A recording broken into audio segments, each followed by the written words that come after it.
I think you have already come across with different components of the mediastinum: superior, inferior, anterior, and in the inferior mediastinum, you know that there are three components, that is the anterior, middle, and the posterior mediastinum. Now, from today onwards, from today and tomorrow, the classes are related to the mediastinum and the posterior thoracic wall, the structures of the posterior thoracic wall. Now, in the posterior mediastinum, we get several structures. You can see it here, that one is on the right side, that is one vein, that is parasternal in position. You can see it here in the figure, parasternal in position, straight in course, and it ultimately forms an arch which passes over the root of the right lung and drains in the superior vena cava at its junction between its extrapericardial and pericardial part. Okay, we have seen in the cadaver also, and in this figure we can see that this is this one on the right side. This is the Azygos vein, paravertebral in position, straight in course, and it forms an arch over the root of the lung and drains into the superior vena cava. Actually, it is formed by the posterior intercostal veins. The first posterior intercostal vein, we know it drains into the right brachiocephalic vein. In the cadaver, we have seen the posterior intercostal veins also, because we have removed the lungs. We have removed the lungs, and we can see the posterior thoracic wall where we can get the posterior thoracic veins, anterior veins and posterior veins. Anterior drains into the anterior part, that is it drains into the anterior part. Which major vein we can get? On the parasternal region, that is the internal thoracic vein. Very good. But from the junction of costochondral, from the costochondral junction, we know the veins passes backwards through the posterior thoracic wall, and the first one drains into the brachiocephalic vein. Similarly, the second and third, sometimes fourth, they join to form a single vein, that is called right or left superior intercostal vein. On the right side, it drains into the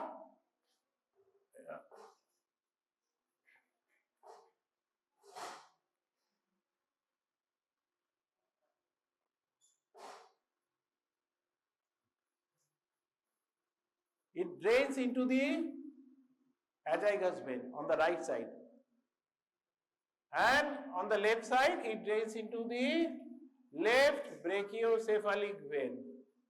Okay, ultimately it will reach to the superior vena cava, and ultimately it will reach to the heart. Okay. Now on the right side, from the venous drainage is different from fourth onwards, that is 4, 5, 6, 7, 8, 9, 10, 11, because it ends, the intercostal space ends in the 11th intercostal space. The 12 is not the intercostal space, that is subcostal area. Okay. Within the abdomen, we can find the subcostal vessels and nerves. So in the right side, it goes backwards and ultimately it drains into the azygos vein. That azygos vein actually it originates as lumbar region, which is known as lumbar azygos vein, which is connected to the inferior vena cava, and ultimately it goes and ultimately drains into the superior vena cava. So it's a channel between the superior and inferior vena cava. So if there is obstruction of the inferior vena cava somehow anyhow in the abdomen or anywhere, so there is alternate pathway because the channel is there. So blood will pass in a bypass way, in the bypass, because there is a connection between the superior and inferior vena cava by the azygos vein. Similarly, on the left side, we will get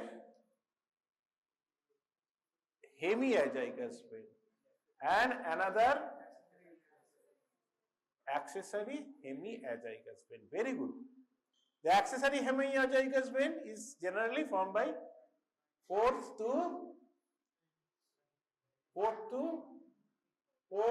fifth, sixth, seventh,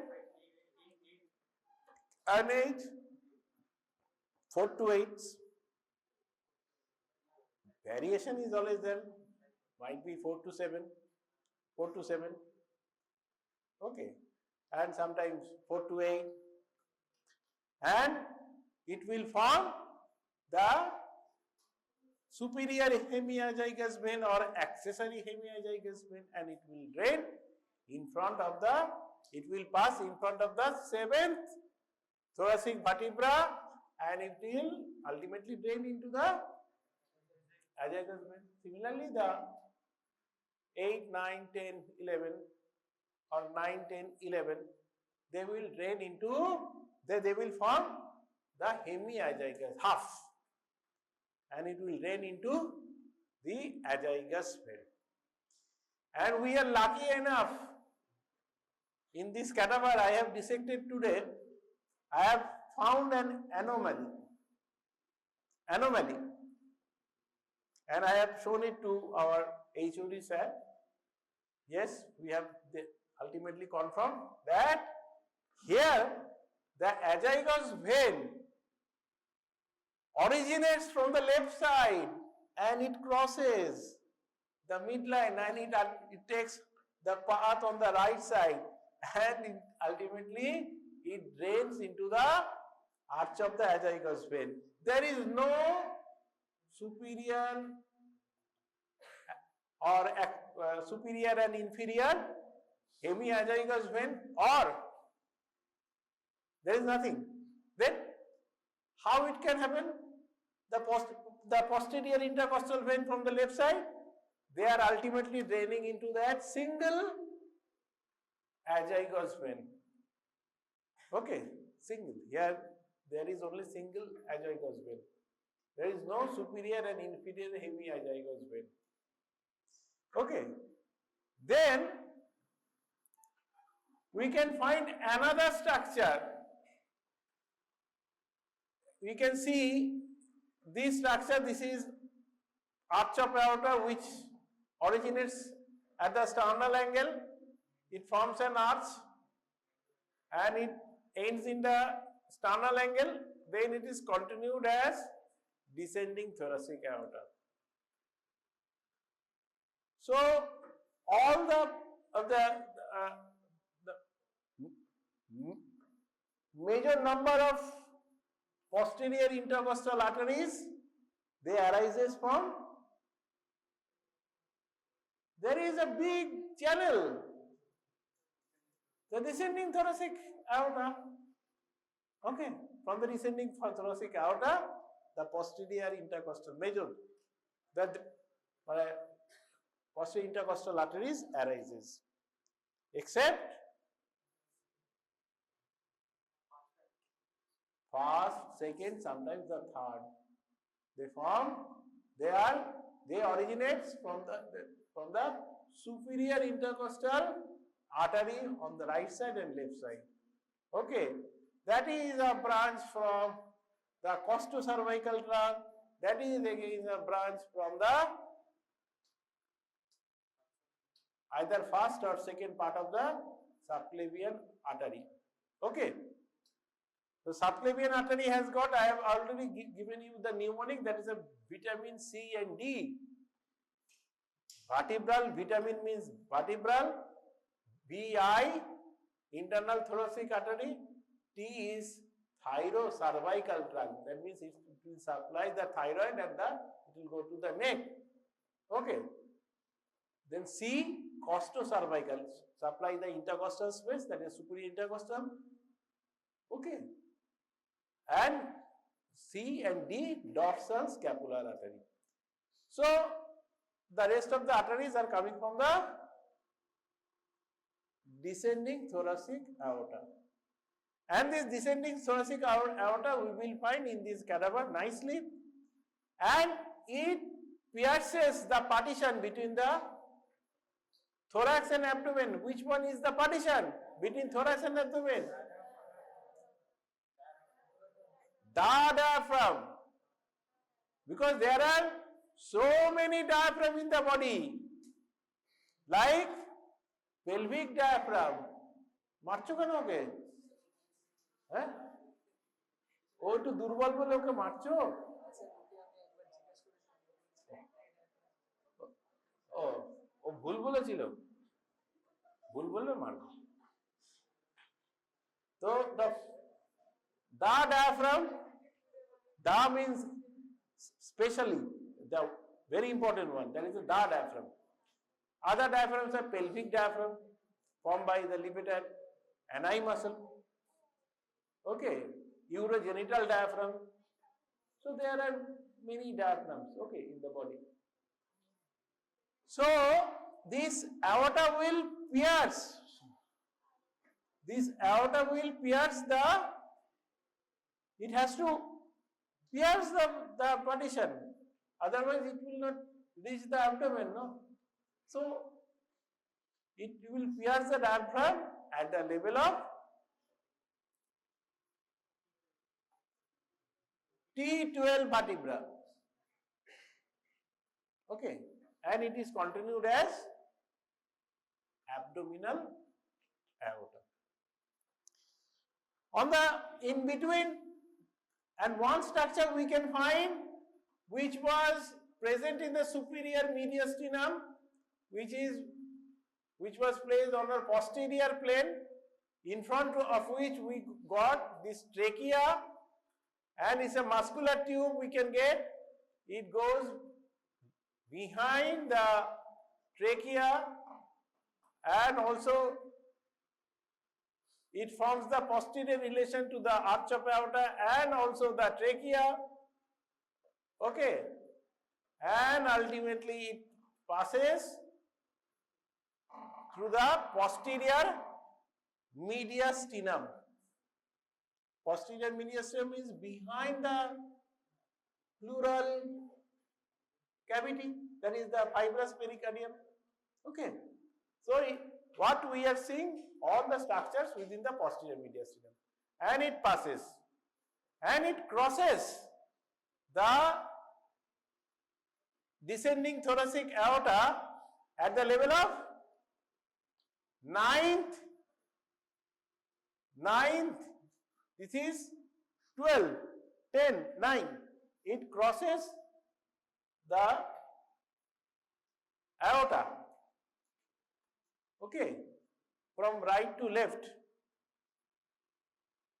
and ultimately it has to pierce the diaphragm also. It pierces the diaphragm at the level of 12, 11, 10. Okay. So these two information about the aorta, the penetration of the aorta inside through the diaphragm at the level of T12, and another is by the esophagus at the level of T10.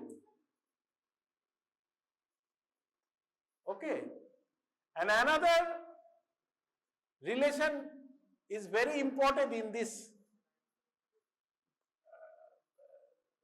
context, that is the vena cava opening of the diaphragm, which is present at the T8 level.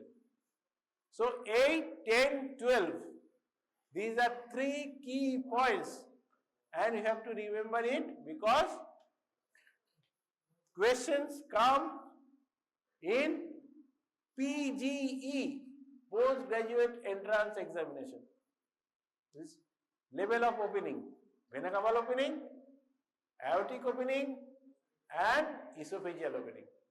And esophageal opening is through the muscular part. So if there is contraction of the diaphragm, what will happen? There will be constriction of the esophagus. What is the function of the esophagus? It carries the food. What is the total length? It is 40 centimeters. Okay. From the incision teeth up to the penetration of the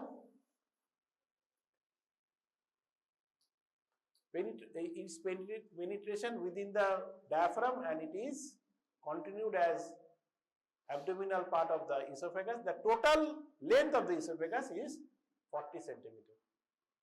So length of the Ryle's tube. Ryle's tube is passed for feeding a bedridden comatose patient or suction of some gastrointestinal fluid. So that we have seen I think in your family you might have some experience, the old and bedridden patient. We have seen that Ryle's tube passing through the nostril. So length should be at least 10 centimeter of the Ryle's tube should be in the hand of the doctor or the nurse, so that they can manipulate. So it should be 40 plus 10, so 50 centimeters. It is clinically important one, practical, very practical information. That is 50 centimeters. So never forget, length of the Ryle's tube is 50 centimeters. And what is the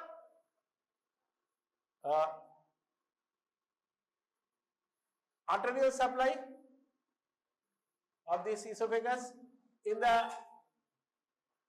has got cervical part, thoracic part, abdominal part, cervical part by the inferior thyroid artery. There are two thyroid arteries, one from the superior aspect, one from the inferior aspect, and it supplies the thyroid gland, which is present over the second, third, and fourth tracheal rings. The isthmus is present over the second, third, and fourth tracheal rings, and this thyroid artery is being supplied by superior and inferior thyroid artery. That artery too supplies the esophagus. Thoracic part, which artery you can see? In the thorax, which artery you can see? Facial artery, femoral artery,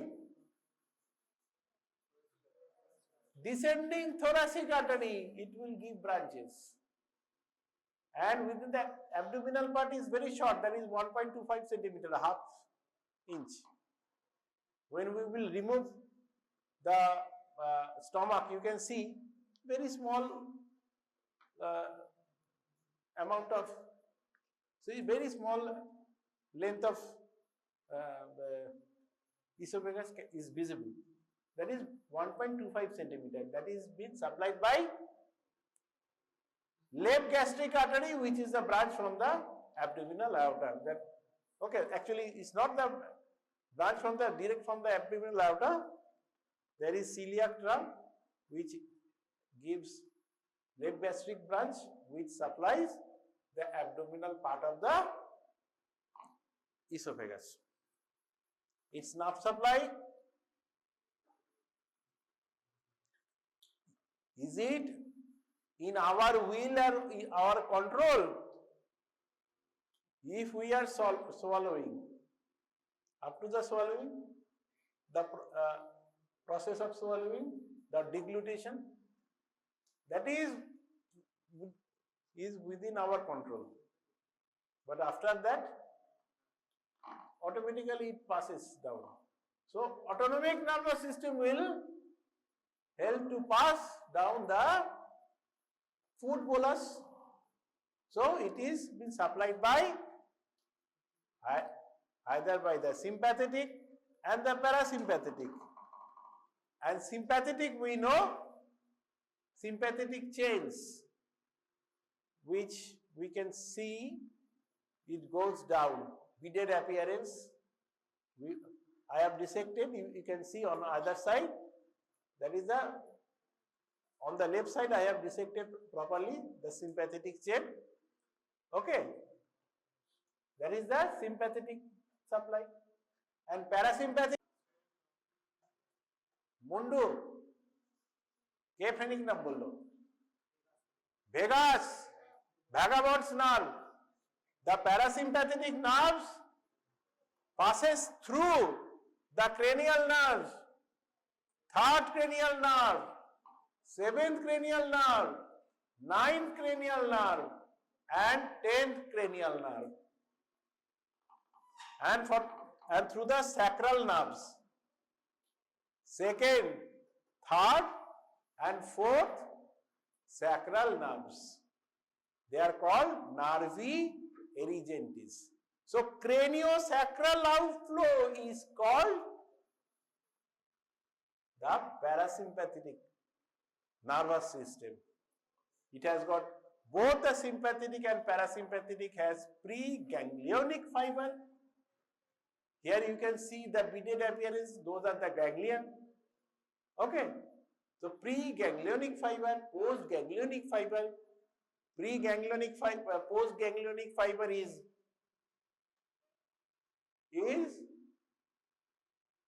longer in case of sympathetic, and parasympathetic has very short postganglionic fibers. Actually the ganglion is near or inside the viscera in the parasympathetic system. So they control they are controlling the all viscera in the body, whether it is heart, lung, whether it is the abdominal viscera, all are being supplied by this. If we open the thorax and abdomen, we can see so many viscera. All these viscera, their control is beyond our will. It is not voluntary, it is not supplied by the voluntary or somatic nerves. They have been supplied by autonomic nerves, the sympathetic and parasympathetic. So in the posterior thoracic wall, we can also find the sympathetic chains. Okay. So they are also the parts of the posterior mediastinum also. Then we can find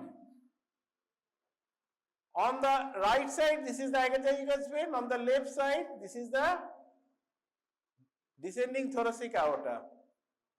And in between, if we lift up the esophagus, we can find this beaded channel. This beaded channel is called the thoracic duct, which remains in between azygos vein on the right side and descending thoracic aorta on the left side, and it is placed behind the esophagus. It also originates behind the aortic opening of the diaphragm, and it goes straight away. It originates from the cisterna chyli. There is a lymphatic channel within the abdomen which is called the cisterna chyli. Solen, where we can see the drainage of all the pre-aortic, para-aortic, intestinal group of lymph nodes. There the channels are ultimately draining into the cisterna chyli. And then it is continued behind the aortic opening of the diaphragm. And the aortic opening is outside the diaphragm.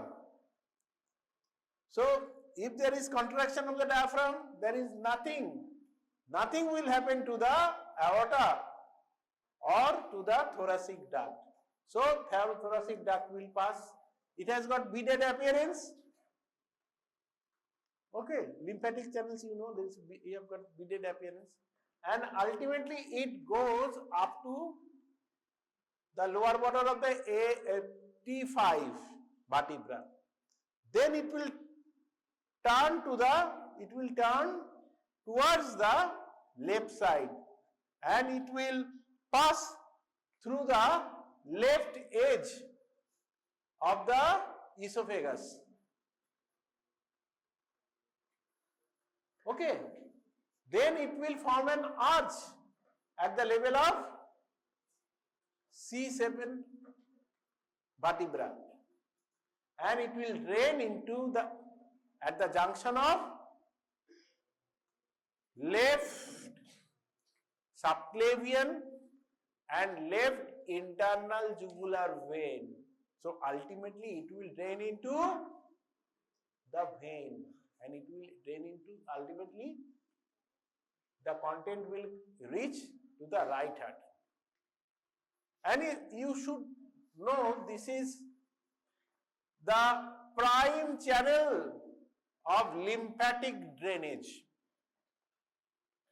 All the lymphatics of the body are being drained into the thoracic duct, except right side of the face and neck, right half of the thorax, right lung, and right part of the heart, and the right half of the diaphragm. They are being drained by another channel that is called right lymphatic duct. That also drains into at the junction of right subclavian and right, use your common sense, the subclavian, right subclavian and, yes, right internal jugular vein. Yes, thank you. You have tried. Similarly, so this is the thoracic duct.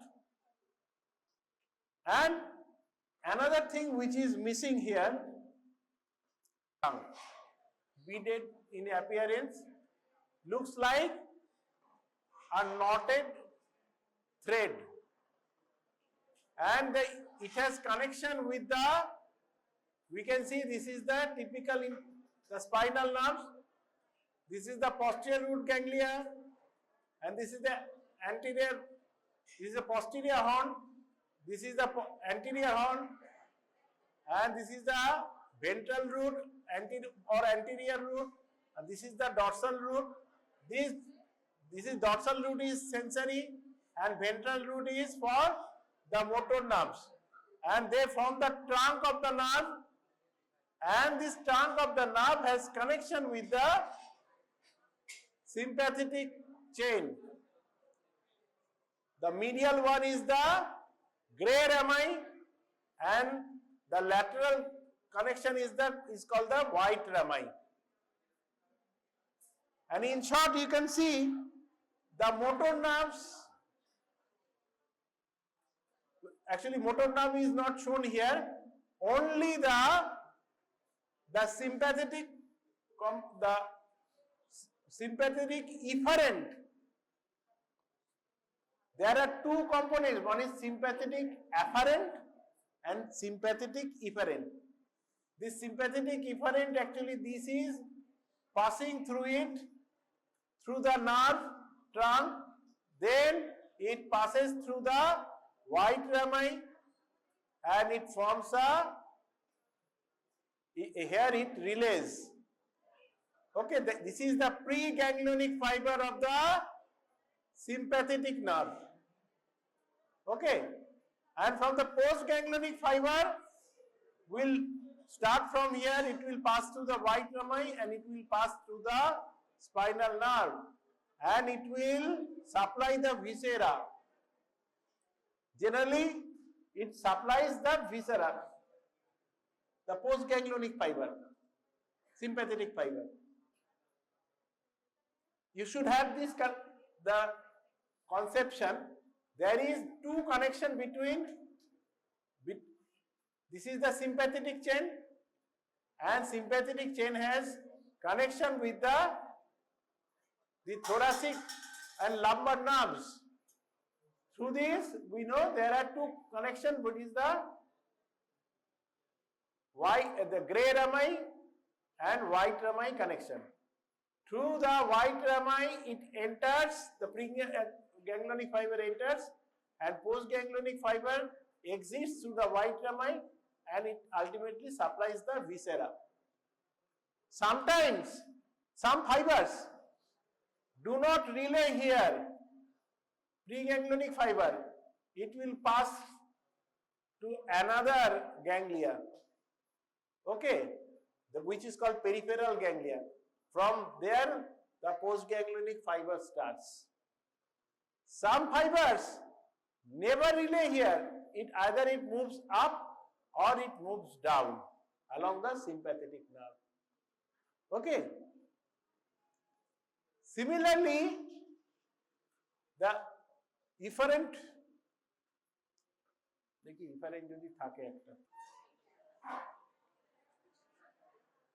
this figure shows the drainage of the azygos vein. Okay. On the right side, this is the azygos vein. On the left side, this is the hemiazygos. This is the accessory azygos. You can see the first one drains into the right brachiocephalic. Left one is draining into the left brachiocephalic. Second, third, and fourth forms the superior intercostal vein, drains into the azygos. Second, third, and fourth on the left side forms the superior intercostal vein, which drains into the brachiocephalic. From 5th to 8th forms the accessory azygos, drains into the azygos, and from the 9, 10 and 11 they drain into the hemiazygos, and which ultimately drains into the azygos vein.